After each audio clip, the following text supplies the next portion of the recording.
Albert Einstein once said, everybody's a genius, but if you judge a fish by its ability to climb a tree, it will live its whole life believing that it is stupid.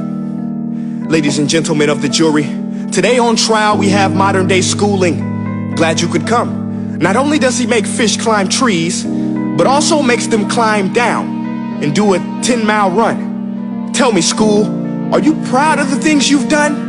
Turning millions of people into robots, do you find that fun? Do you realize how many kids relate to that fish swimming upstream in class, never finding their gifts, thinking they are stupid, believing they are useless? Well, the time has come, no more excuses. I call school to the stand and accuse him of killing creativity, individuality, and being intellectually abusive.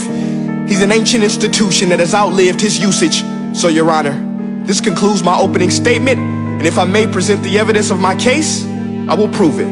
Proceed. Exhibit A. Here's a modern day phone. Recognize it? Here's a phone from 150 years ago. Big difference, right?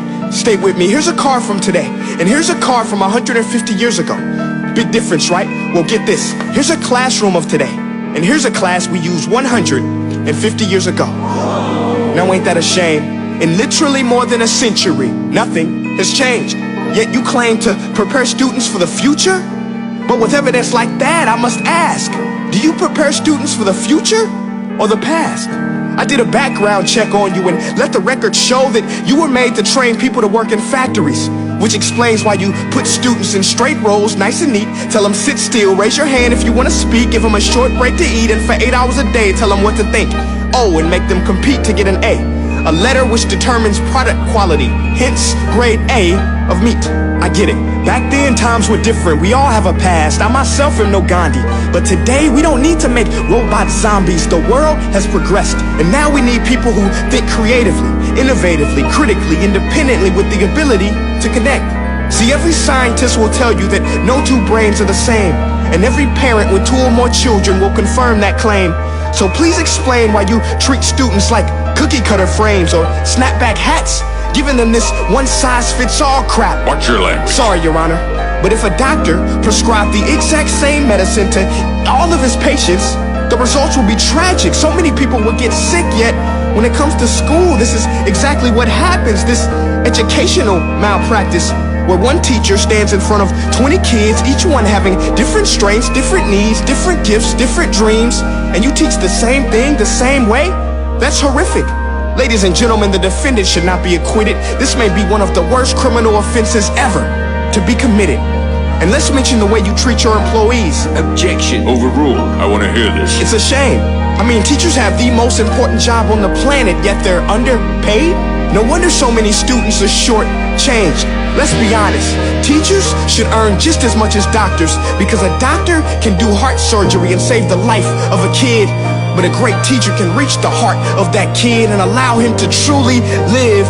See, teachers are heroes that often get blamed, but they're not the problem. They work in a system without many options or rights. Curriculums are created by policymakers, most of which have never taught a day in their life. Just obsessed with standardized tests. They think bubbling in a multiple choice question will determine success. That's outlandish. In fact, these tests are too cruel to be used and should be abandoned, but don't take my word for it.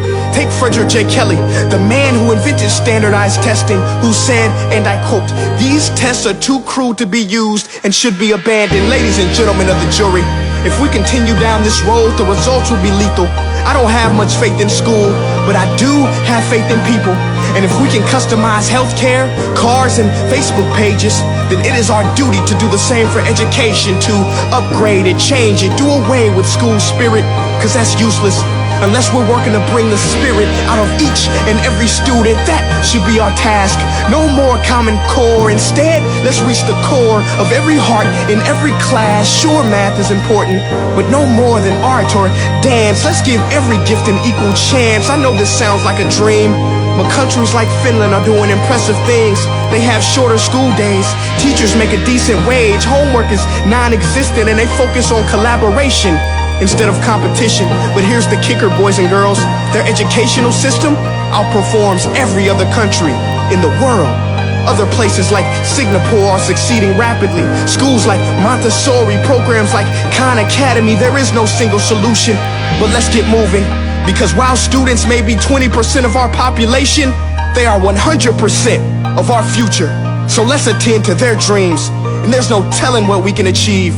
This is a world in which I believe, a world where fish are no longer forced to climb trees. I rest my case.